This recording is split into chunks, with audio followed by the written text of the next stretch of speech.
Shem is quite like an awesome, good person, like together individual, but his channels seem very polar opposite, almost bipolar. Shem Jacobs, under his name, is great research, and he goes out to local mounds, pyramid sites, and explores checks out the ancient maps, and then goes and sees them in modern day. And you're hopefully going to a site tomorrow that sadly it looks like they're destroying and taking apart another potential buried pyramid in your area. Yeah, that's ridiculous because we're not, say for example, you buy property and you find a mound on your property, you're not allowed to actually excavate it or look into what's under there. But anytime they want to build a new business complex or neighborhood, they have no problem with getting rid of a mound. But I mean, I'm not 100% sure if it's a mound. It's not listed in any database that I have access to, but it looks like it is. It looks like a mound, and I don't know. I'm gonna go get a closer look. It's a construction If it's site. shaped like a pyramid, if it's oriented like a pyramid, and it smells like a pyramid, it's probably a pyramid. We can start with that. Actually, that's fun.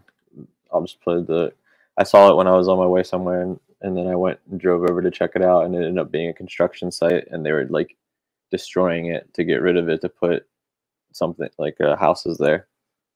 But on this map that I have, it does look like it could possibly be on the map, and it's just hard to tell for sure. But yeah, this is the footage I took. Hopefully it plays at a decent quality. But it's off of the National Road, Broad Street, that goes all the way from the east coast of California, apparently.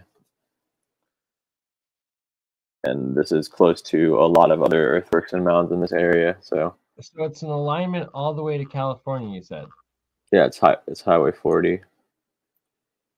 I guess it goes all the way across the United States, but here we go. That's the same like John Levi one that goes through like Utah and stuff, or? Yeah, I think so. I don't know for sure off the top of my head, but it could be. All right. Man, you guys are already in alignment and you don't even know it, huh? Oh, yeah, it's really blurry. Well, I zoom in here in a second on it.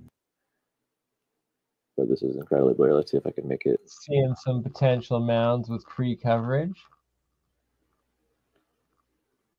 Wait, so this isn't the mound that everybody talks about? This is a different mound? Where? No, this is a different mound. Like hundreds. You've visited like at least 50 or maybe even 100 yourself in the last year or two. Wait, so this isn't the mound that Graham Hancock went to that aligns with the sun? No, he probably went to the Miamisburg mound or some of the other earthworks. There's some in Circleville as well that are really impressive. This is close to other mounds in the area, but this is just out. This is out on someone's old property, but they recently sold it to a housing development. So you can see how, like right in the middle of the screen behind the street, you can see how big it is. It's got that mound type of shape. So I just looked up how to get over there, and I ended up going over there later in the video. But they're destroying it. They're not adding stuff to this. They're taking it away because it's covered in vegetation. But when I get over there, you can see how they're digging away at it. Oh, that's so powerful what you're doing. Documenting it before it's gone, and like power to you, Shem, and that's what it's all about, and what I encourage everybody to do, because you'll be surprised what you'll find in your local area, because it's literally everywhere, hidden in plain sight. And a lot of the ways Shem finds this is going through the old maps, the ancient ones that are like, oh, that's nothing. No, that's just a mystery, a legend. No. And then you go there and it's like, oh, sure enough, there's a castle. Sure enough, there's a pyramid. Sure enough, there's a lost city. And you can clearly see, look at that.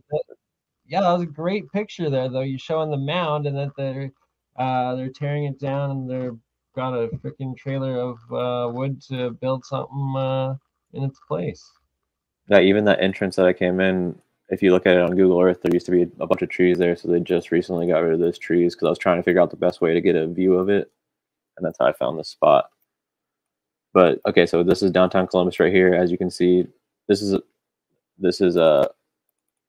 like the hub of the Hopewell and Adena mound building culture. But you see all these red triangles represent mounds, and then the lines are different various that's earthworks. Like the Columbus, Ohio metropolitan area, essentially, with what all of the red is mounds. Like at least 100, if not 200, mounds just around metropolitan Columbus, right? In Franklin County, just in the one county. Yeah, this is just Franklin County, but this is where the capital of. Yeah, so this is it's not like this is a tiny area. For example, where it says Brown over here on the left side, to get over to where it says Jefferson, it'd probably take about 45 minutes. So 100 or 200 miles sort of thing across. Yeah, I'm not actually sure.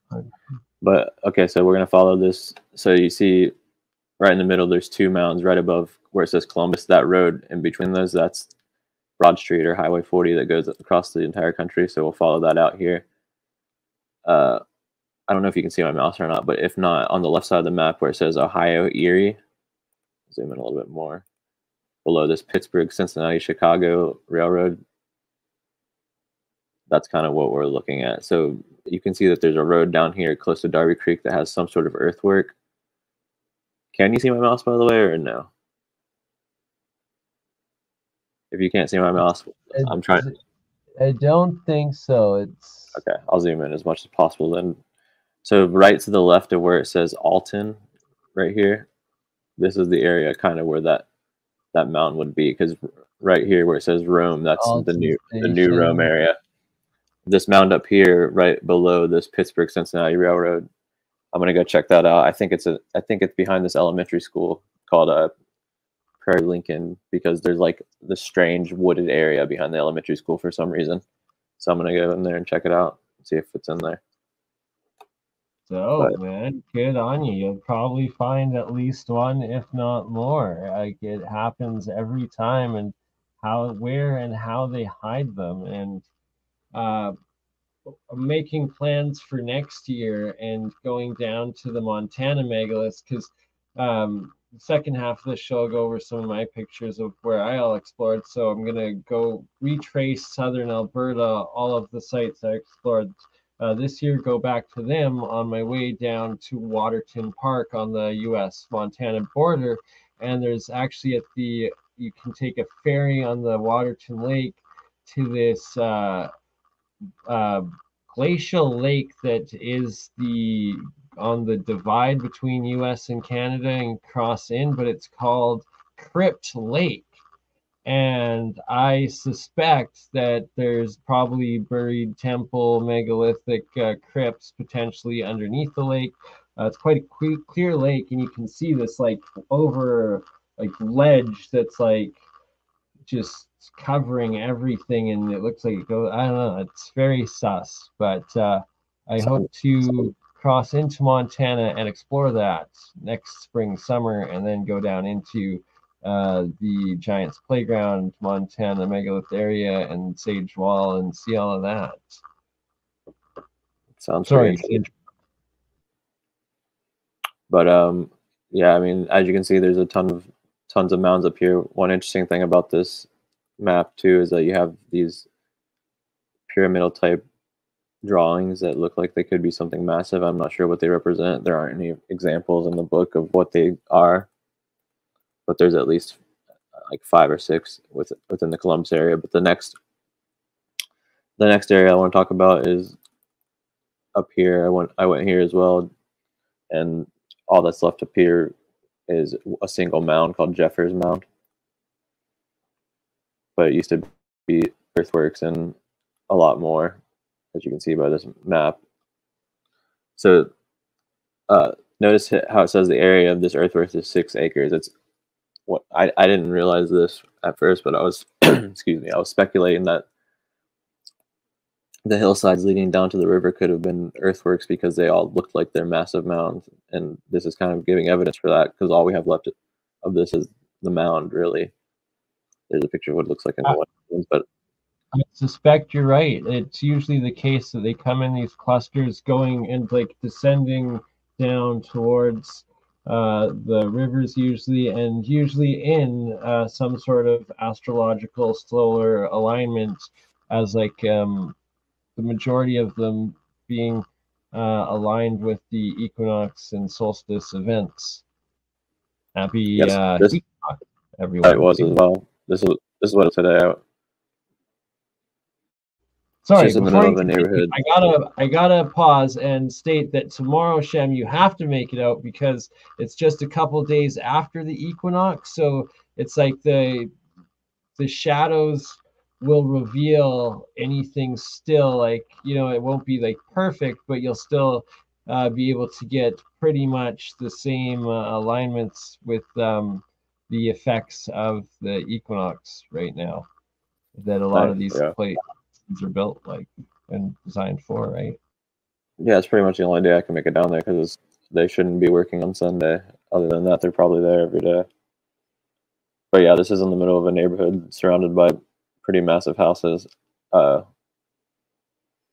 can see it's huge. There's like a big rock on the side of it as well, and then around the front of it, there's the remains, I guess, whatever's left of some of the earthworks. Right, like undeniable. And like they're just allowed to bulldoze these, like any contractor builder is allowed to just bulldoze, destroy these without any care. But if you're a private owner and you want to do like an archaeological historical dig on it, you go to jail. Correct? Yeah, they have the Mountain Protection Act as signed in like 1991 or something. But yeah, I mean, pretty cool site. It sucks that there's not more to it, but I do speculate that some of these hillsides are part of the earthworks. I'll show you what the drive-in looks like too, so you can see what I'm talking about. And that map we were just looking at kind of verifies it a little bit because you saw how small the mounds were compared to the earthworks. Yeah, there's a pretty cool tree. It's kind of old. It had a hole in it. Probably an owl that lives in there or something. What? Look at that, right? Like at the center of it. What color is the owl? I didn't actually see it, but that same day I did see an owl later on. It was pretty cool. It was staring in the woods because I was looking in north of Columbus, where the Wyandotte Indians were. There's a bunch of parks where you can just walk around in the woods. So I was looking for stuff in there. There was a sinkhole. That's kind of cool, but I didn't find anything else. My dogs were also kind of tired, so. But yeah, see, this is pretty massive.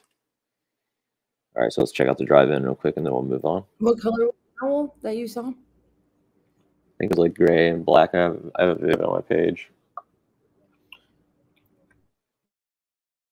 All right, so I'm sorry if it's skipping. Probably is, but yeah, like this hillside right here. I don't know, just everything about it seems like it's. Yeah, it's just too perfect. And to the south here, like 4 miles south of here, I swear there's a giant mound that someone built like a house on or something, because there's no way that the earth is just randomly shaped like that. And they have it all blocked off with this fence, but there's a spot where you can kind of peek in, and it looks like there's some stuff going on in there too.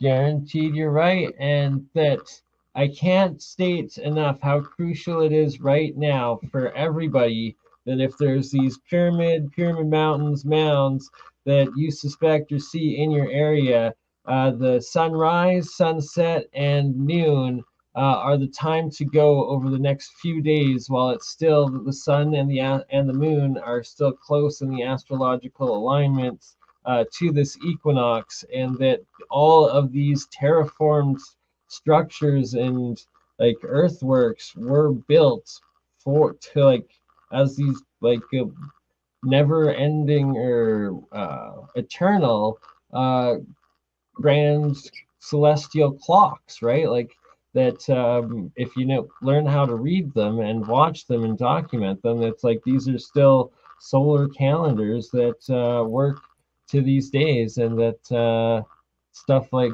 the Lord of the Rings or the Hobbit, I guess, more the legends of the moons showing light at certain times and sun showing light.